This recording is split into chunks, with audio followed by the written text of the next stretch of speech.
Friends, as an doctor, as an housewife, as a mother आपके साथ बहुत सारी चीज़ें शेयर करती हूँ। मैं आपसे सिर्फ मेडिकल की ही चीज़ें नहीं शेयर करती, मैं वो चीज़ें शेयर मेडिकल में करती हूँ जो कि आपको पूरे यूट्यूब में, इवन बुक्स के अंदर आपको नहीं मिलेंगी, क्योंकि वो मेरे पर्सनल एक्सपीरियंस की चीज़ें हैं। प्लस घर में आप बीमारियाँ जो हैं हमारी घर से स्टार्ट होती हैं, खान पान से लेकर आप अपने घर को केमिकल फ्री कैसे बनाएं, ये भी मैं सारा आपके साथ इस यूट्यूब चैनल में एक एक वीडियोस के साथ डिस्कस करती हूँ। क्योंकि अगर आजकल जिस ढंग से पेस्टिसाइड्स हैं, केमिकल्स हैं, पॉल्यूशन है, वो सब चीज़ें हमारे को एक नई डिफरेंट तरह की और नई नई बीमारियां दे रहा है। तो इस पॉइंट ऑफ व्यू से ये चैनल बहुत यूनिक है।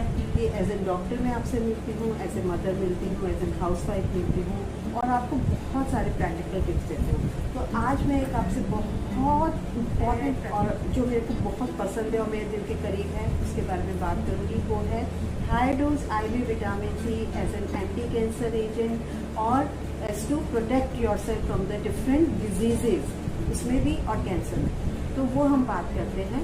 तो सबसे पहले मैं आपको बताना चाहूँगी विटामिन C के, जैसे आप सबको पता है कोरोना में आपके कॉमन मतलब खांसी जुकाम में तो हमारे कितने मतलब सदियों से हमारे देश में ये यूज़ होता हुआ आ रहा है। और कोरोना में आपने कई डॉक्टर्स की यूट्यूब वीडियोस भी सुनी होंगी जिसमें उन्होंने बताया कि कैसे उन्होंने high dose IV vitamin C जो है वो पेशेंट्स को, ICU के पेशेंट्स को दिया और जिनकी बिल्कुल होप खत्म हो चुकी थी ऐसे ऐसे पेशेंट्स को बाहर निकाला गया। तो अब high dose IV vitamin C पर बहुत रिसर्च हो रही है और इस पर कैंसर पर इसकी रिसर्च जो है फोर फ्रंट में और ICU के अंदर जो है ये फोर फ्रंट में रिसर्च है। तो सबसे पहले थोड़ा सा हम जानकारी लेते हैं कि ये क्या है। तो विटामिन C जैसा कि विटामिन है, ये नाम से पता चलता है, और ये वाटर सॉल्युबल विटामिन है और बॉडी इसको स्टोर नहीं कर सकता। तो स्टोर नहीं कर सकता तो हमें डेली इसको अपने डाइट के थ्रू ही हमारे पास आता है। और अगर हमारी डाइट किसी भी कारणों से सफिशिएंट नहीं हो तो हमें इसकी डेफिशिएंसी हो जाती है। और अगर आप लोगों को याद हो तो पुराने टाइम में स्कर्वी की, जो कि गम्स की, जबड़ों की, टीथ की एक प्रॉब्लम थी जिसमें से खून निकलता था, तो ये विटामिन C की डेफिशिएंसी के कारण होता है। अब और बीमारियों के अंदर स्पेशली जैसे कैंसर है, फीवर है, डायबिटीज़ है, इसमें आपके विटामिन C की जो बॉडी की रिक्वायरमेंट है वो बढ़ जाती है। तो वो डाइट के थ्रू नहीं पूरी हो पाती है, तो हमें टैबलेट्स के रूप में देना पड़ता है या high dose IV vitamin C के साथ। टैबलेट्स या मतलब ओरल जो है वो हम एक लिमिट तक ले सकते हैं, क्योंकि हमारी जो आंतें हैं वो विटामिन C एक लिमिट तक टॉलरेट करती हैं। अगर उसकी ओवरडोज होती है, जिसको हम गट टॉलरेंस बोलते हैं, है ना, गट टॉलरेंस अगर हमारे क्रॉस कर जाती है तो लूज मोशंस हो जाते हैं। तो कहने का मतलब है कि अगर हम IV में आपको 50 ग्राम तक दे सकते हो, तो ओरली एक एवरेज पर्सन जो है 5 से 7 से या 10 ग्राम से ज़्यादा विटामिन C नहीं ले पाता है। उसके बाद उसको लूज मोशंस हो जाते हैं। अगर लूज मोशंस, आपको पता है कि अगर लूज मोशन स्टार्ट हो गए तो हम विटामिन C जो है वो एब्जॉर्ब नहीं कर पाएंगे। तो ये विटामिन C के मतलब थोड़ी सी इसके बारे में मैंने आपको नॉलेज दी। और अब हम नॉलेज लेते हैं कि विटामिन C हमें मतलब डाइटरी ऐसी कौन सी चीज़ें हैं जिनमें विटामिन C ज़्यादा होता है। हम सबको पता है हमारे देश में कि सिट्रस फ्रूट नींबू के अंदर है, आंवले के अंदर है, इसमें हाई डोज है विटामिन, मतलब अच्छी प्रचुर मात्रा में के अंदर ना विटामिन C होता है। ऐसे ही टमाटर के अंदर बहुत अच्छे अमाउंट में होता है। ग्रीन लीफी वेजिटेबल्स हैं, आपके बेरीज हैं, प्लस आपके अंकुरित चना और मूंग में भी विटामिन C बहुत ज़्यादा होता है। तो ये तो हुआ हमारा थोड़ा सा कि ना विटामिन C किस में है। और अब हम बात करते हैं कि हमारे बॉडी पर एक्ट कैसे करता है। तो सबसे ज़्यादा पहले मैं आपको बताना चाहूँगी कि जो विटामिन C जो है वो ब्यूटीफाइंग एजेंट है, मतलब हमारे स्किन के यूथनेस को, मतलब स्किन की सप्पलनेस को बना के रखता है। और इसलिए विटामिन C सदियों से जो है सुंदरता को कायम करने के लिए यूज़ होता है। अब आजकल तो विटामिन C के चेहरे पर लगाने के लिए झुर्रियाँ ना पड़े, विटामिन C के सीरम आ गए हैं और उनको काफ़ी यूज़ होता है। पर लेडीज़ जो है विटामिन C IV भी लगवाती हैं और ग्लूटाथाइन के साथ लगवाती हैं, जिससे कि उनके चेहरा गोरा हो जाए, झुर्रियाँ कम पड़े। तो मतलब आपकी बुढ़ापे को ये रोकता है। तो आप समझ लीजिए कि कितना इम्पोर्टेंट विटामिन है। प्लस आपका ये स्ट्रेस रिलीव करता है। प्लस जो है ये आपका ब्रेन के अंदर बहुत सारे केमिकल फंक्शंस हैं उनको मैनेज करता है। और ये स्किन का, जैसे मैंने अभी आपसे बात करी, तो ये कैसे करता है, ये बनाता है जो स्किन के अंदर होता है कोलेजन, है ना। तो जिससे झुर्रियाँ कम हो, अगर कोलेजन सही अमाउंट पे है आपके और वो ख़त्म नहीं हुआ है तो आपकी झुर्रियाँ कम पड़ेंगी। तो ये कोलेजन जो है और इसके साथ एक और सब्सटेंस होता है जिसको हम ग्राउंड सब्सटेंस बोलते हैं। कोलेजन और ग्राउंड सब्सटेंस जो है कैंसर के चारों तरफ इकट्ठा होकर उसका मेटास्टेसिस प्रिवेंट करता है। तो इन्हीं कारणों की वजह से, इस पर्टिकुलर फंक्शन की वजह से इसका जो है as a anti cancer role जो है बहुत ज़्यादा आया है। प्लस ये वायरसेस को, जैसे आपने देखा कोरोना में, तो ऐसे ही ये कैंसर कॉज करने वाले वायरसेस को भी ये ख़त्म करता है। प्लस ये जो है आपका बहुत सारे हार्मोन्स भी बनाता है बॉडी के अंदर। और जो है वुंड हीलिंग के अंदर, मतलब आप जब कोई भी चोट लग जाती है उसके अंदर इसका बहुत ज़्यादा रोल है। तो आपने देखो, अगर नॉर्मल रूटीन सर्जरी में आपको पोस्ट ऑपरेटिव डॉक्टर्स जो हैं वो विटामिन सी प्रिस्क्राइब करते हैं। तो अब हम बात करते हैं कि इसको एज एन एंटी कैंसर कैसे यूज़ किया जा रहा है। तो जैसे मैंने आपको बताया कि ग्राउंड सब्सटेंस बनाता है और कोलेजन बनाता है, उसकी वजह से जो है मेटास्टेसिस प्रिवेंट होता है। तो अब जो स्टडीज़ हो रही हैं विटामिन सी के इस प्रॉपर्टी और एक और, ये बॉडी के अंदर हाइड्रोजन पेरोक्साइड बनाता है। तो हाइड्रोजन पेरोक्साइड जो है वो बॉडी के अंदर बनने के बाद कैंसर सेल्स की जो है वो डेथ हो जाती है। तो इन दो फैक्टर्स की वजह से, मोस्ट कॉमन इन दो फैक्टर्स की, प्लस बहुत सारे, जैसे ये आपके अभी मैं आपसे आगे डिस्कस करूंगी, तो उन फैक्टर्स की वजह से अब इसके ऊपर जो पब्लिश स्टडीज़ हैं, मतलब डाटा भी आ गया है और बहुत सारी रिसर्च चल रही है। तो और उसमें एज ए मोनोथेरेपी, मतलब सिर्फ as a vitamin C cancer को रोकने के लिए, और बाकी और चीज़ों में, जैसे मैं अपने पेशेंट्स को, मेरे जो कीमोथेरेपी के पेशेंट मेरे पास आते हैं ओवेरियन कैंसर के लिए, सर्वाइकल कैंसर के लिए, एंडोमेट्रियल कैंसर के लिए, तो उनको मैं कीमोथेरेपी देने से पहले जो है high dose IV vitamin C जो है वो मैं देती हूँ।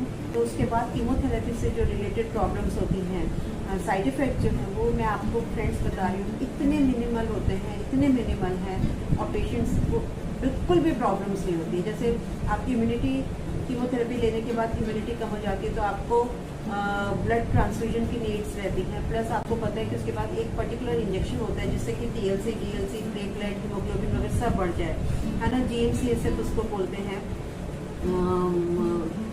बहुत डिफरेंट ट्रेड नेम से आता है। तो वो इंजेक्शन लगाते हैं, तो उस इंजेक्शन के कई साइड इफ़ेक्ट्स हैं, क्योंकि वो बॉडी के अंदर जाता है, एक केमिकल है, तो बॉडी के अंदर जाके वो बोन मैरो के अंदर एक्ट करता है। तभी तो आपके TLC बढ़ेगी, आपकी DLC बढ़ेगी, मतलब लिम्फोसाइट्स हैं, न्यूट्रोफिल्स हैं, प्लेटलेट काउंट्स हैं, हीमोग्लोबिन है, RBCs वगैरह सारे उसकी वजह से बढ़ते हैं। तो ये जब बोन पर एक्ट करता है तो मोस्ट कॉमन इसका एक साइड इफेक्ट होता है कि सीवियर बोन पेन, है ना। आपको सीवियर, पेशेंट्स को काफ़ी सीवियर बोन पेन्स होते हैं। प्लस आपके बॉडी को मतलब बोन मैरो को स्टिमुलेट कर रही है और उसको खोखला भी कर रही है।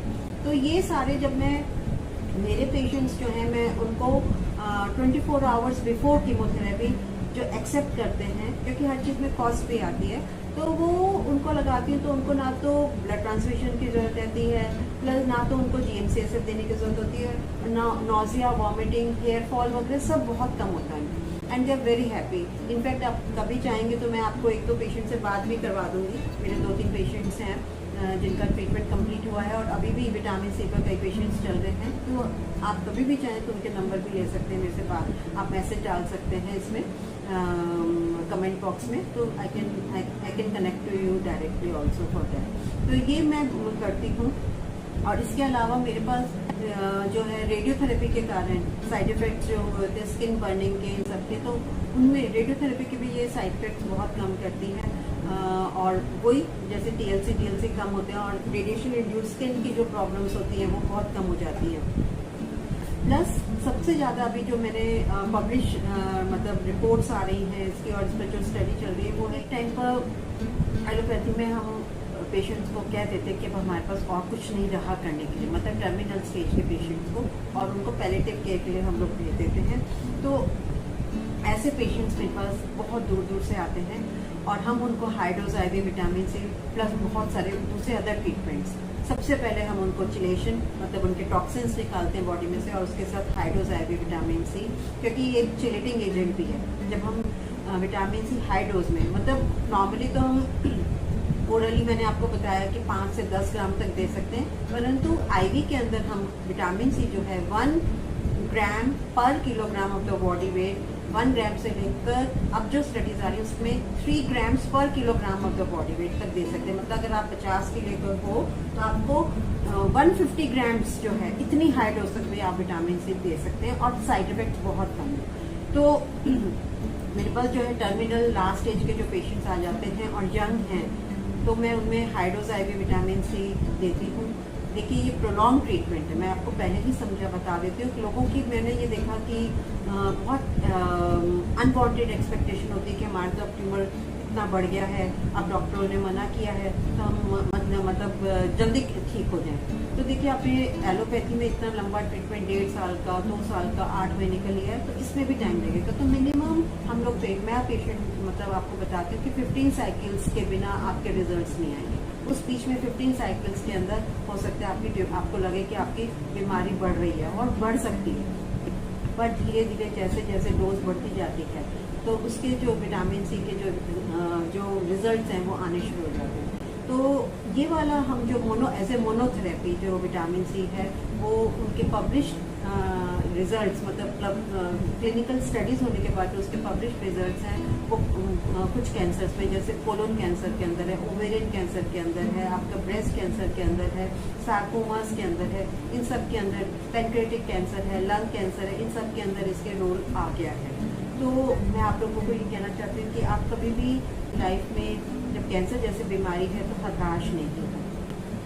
वैसे तो मैं आपको ये एडवाइस करूँगी कि जैसे ही आपका ट्रीटमेंट स्टार्ट होता है आप अपने डॉक्टर से बात करें और कहें कि आपको रेडियोथेरेपी और कीमोथेरेपी से पहले high dose IV vitamin C लेनी है, वो नहीं लेते हैं तो आप जो ये सेंटर्स करते हैं जैसे मैं करती हूँ, आप मेरे से भी कांटेक्ट कर सकते हैं। और इनके साथ साथ सप्लीमेंट्स का भी बहुत बड़ा रोल है, जो कि हम डॉक्टर सप्लीमेंट्स प्रिस्क्राइब नहीं करते, क्योंकि हमारी कुछ स्टडीज़ में ये आया हुआ है कि ना सप्लीमेंट्स जो हैं वो अगर रेडियोथेरेपी और कीमोथेरेपी के साथ हम देते हैं तो उसके वो एडवर्स इफेक्ट्स करती है। एडवर्स मतलब कैंसर को रेडियोथेरेपी और कीमोथेरेपी की जो दवाइयाँ हैं उनके साथ वो मैच नहीं खाती हैं और उनके इफेक्ट को कम कर देती हैं। पर ऐसा नहीं है, आपको देखकर किस पर्टिकुलर कैंसर के हिसाब से आपको सप्लीमेंट्स जो हैं वो लेने चाहिए और डाइट में बहुत मॉडिफिकेशंस आपको करनी चाहिए। अनदर इम्पॉर्टेंट बात जो है विटामिन सी के साथ कि इसके साइड इफ़ेक्ट्स ऑलमोस्ट निल हैं।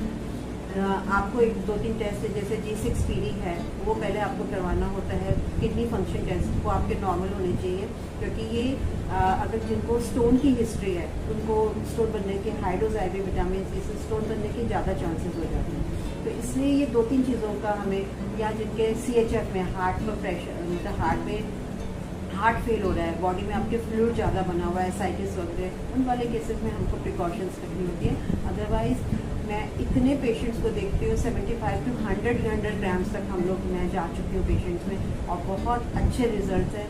ओनली द थिंग इज कि कैंसर में आपको कंसिस्टेंटली लेना है high dose IV vitamin C, तब आपको रिजल्ट्स मिलेंगे। 1 या 2 साइकिल से आप हताश हो जाएं और सोचें कि नहीं जी ये तो कोई इफेक्टिव नहीं है, तो फिर आपको रिजल्ट नहीं मिलेंगे।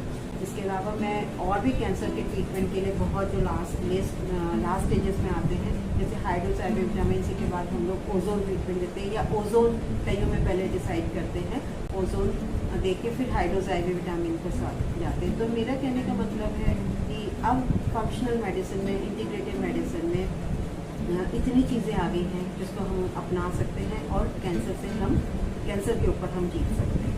तो दोस्तों आप इसको बहुत इसको ध्यान में रखें, अपने डॉक्टर से बात करें, क्योंकि मेरे से कांटेक्ट कर अब मैं आपको प्रोटोकॉल्स भी समझा सकती हूँ, दे सकती हूँ, उसमें कोई प्रॉब्लम नहीं। High dose IV vitamin C हमेशा माइंड में रखें, बहुत सारे प्रॉब्लम्स के लिए, ICU के पेशेंट्स के लिए, और कैंसर में इसका बहुत बड़ा रोल है। Thank you. फिर नेक्स्ट वीडियो में मिलेंगे और इंटरेस्टिंग बातों के साथ।